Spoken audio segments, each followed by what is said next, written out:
22 अक्टूबर 2008 का दिन भारतीय स्पेस हिस्ट्री का वो दिन था जब पहली बार भारतीय स्पेस एजेंसी इसरो द्वारा खुद की टेक्नोलॉजी से बनाया गया स्पेसक्राफ्ट चंद्रयान-1 को सतीश धवन स्पेस सेंटर से चांद की ओर लॉन्च किया गया था। और इस मिशन के सक्सेसफुल होने के बाद इसरो दुनिया का चौथा स्पेस एजेंसी बन गया जिसने सक्सेसफुली चांद की ऑर्बिट में सैटेलाइट लॉन्च किया था। इसके 50 साल पहले अमेरिकी स्पेस एजेंसी नासा ने 20 जुलाई 1969 को सबसे पहले चांद की सतह पर इंसानों को भेजा था और इसके बाद 1969 से लेकर 1972 के बीच नासा ने 12 एस्ट्रोनॉट्स को चंद्रमा की सतह पर भेजा था। लेकिन बावजूद इसके उन एस्ट्रोनॉट्स के हाथ कुछ खास नहीं लगा। लेकिन दोस्तों, भारत के इसरो ने अपनी पहली ही मिशन में ये पता लगाया जिसके बारे में किसी को कोई अंदाजा ही नहीं था। नासा द्वारा भेजे गए 5 बार अपोलो मिशन के बाद भी नासा ये पता लगाने में असमर्थ रहा कि क्या चंद्रमा की सतह पे पानी है या नहीं। नासा के साइंटिस्ट का ये मानना था कि चांद पे पानी हो सकता है, लेकिन इसका कोई पुख्ता सबूत नासा को नहीं मिला था। लेकिन फिर साल 2008 में भारतीय स्पेस एजेंसी इसरो ने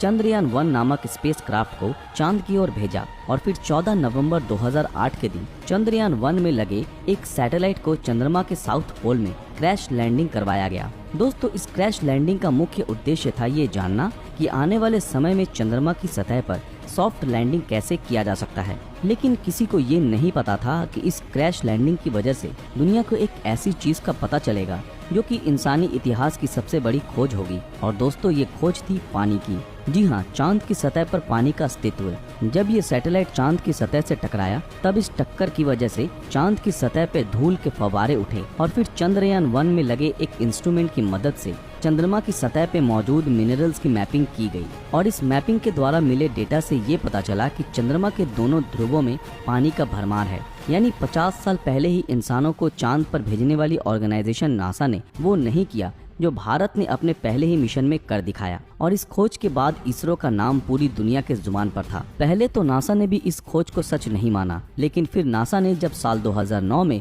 लूनर रिकोनेसेंस ऑर्बिटर की मदद से चंद्रमा की सरफेस की मैपिंग की, तब जाकर नासा ने भी चांद पे पानी के अस्तित्व की पुष्टि की। जैसा कि हम सभी जानते हैं कि पानी ही जीवन का सबसे जरूरी स्रोत है और फिर स्पेस में पानी की खोज तो इंसानों के लिए किसी बड़े खजाने के खोज से भी ज्यादा बड़ी चीज थी। बाद इसके साल 2013 में नासा द्वारा एक और मिशन को लॉन्च किया गया जिसमें एक रोबोटिक मशीन की मदद से चांद के एटमॉस्फेयर की बारीकी से जांच करनी थी। दोस्तों, आप ये जानकर चौंक जाएंगे कि इस जांच के बाद ये बात सामने आई कि चांद के एटमॉस्फेयर में, जो कि लगभग ना के बराबर ही है, उसमें भी पानी मौजूद है। अब वैज्ञानिक इस खोज में जुट गए कि आखिर चांद के ना के बराबर इतने पतले एटमॉस्फेयर में पानी आया कहां से। तो दोस्तों, अंतरिक्ष में घूम रहे उल्कापिंड अक्सर हमारे धरती से आकर टकराते हैं और ज्यादातर उल्कापिंड और इनके टुकड़े हमारे धरती के वायुमंडल में जलकर राख बन जाते हैं। लेकिन जब यही उल्कापिंड चंद्रमा की ओर अग्रसर होते हैं तो चांद पर कोई एटमॉस्फेयर न होने के कारण ये उल्कापिंड सीधा चंद्रमा की सतह से जा टकराते हैं और इस टकराव की वजह से चांद की सतह पे जोरों की वाइब्रेशन होती है। और जैसा कि साइंटिस्ट ने खोज किया है कि चांद की सतह के एक पतली सी लेयर के नीचे पानी मौजूद है और जब कोई उल्कापिंड चंद्रमा की सतह से टकराता है तो इस टकराव में इतनी ऊर्जा उत्पन्न होती है कि जिससे चांद की सतह के नीचे मौजूद पानी के कण तेज रफ्तार से किसी फव्वारे की तरह चंद्रमा की सतह से बाहर की ओर निकल आते हैं। और जैसा कि हम सभी जानते हैं कि चंद्रमा की ग्रेविटी कम होने के कारण ये पानी के पार्टिकल्स सीधा ऊपर स्पेस में जाने लगते हैं। और फ्रेंड, यही वो पानी का स्रोत है जिसका पता नासा के रोबोटिक मशीन द्वारा स्पेस में लगाया गया था। और यही वो प्रोसेस है जिसको देख वैज्ञानिक ये सोच रहे थे कि चांद पे तो उल्टी बारिश होती है, यानी कि जिस पानी को आसमान से जमीन पे बरसना था वही पानी उल्टा जमीन से आसमान की ओर जा रहा होता है।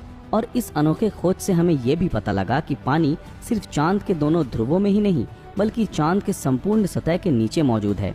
लेकिन एक बात जो उदास कर देती है वो ये कि चांद पे मौजूद ये पानी बहुत ही कम मात्रा में है। इसका मतलब ये कि चाहे चंद्रमा की सतह के नीचे भले ही पानी मौजूद क्यों ना हो, पर चांद की जमीन काफी सूखी है। दोस्तों, चंद्रमा पे पानी की खोज करने के बाद नासा और इसरो समेत दुनिया के अन्य स्पेस एजेंसी हर दिन इसी खोज में जुटे हैं कि शायद ब्रह्मांड में कहीं कोई ऐसे प्लेनेट की खोज मिल सके जहां धरती जैसा ही पानी और हवा मौजूद हो। अब देखना यह है कि क्या इस मिशन में हम इंसान कभी कामयाब हो पाते हैं या नहीं। दोस्तों, आज के लिए बस इतना ही।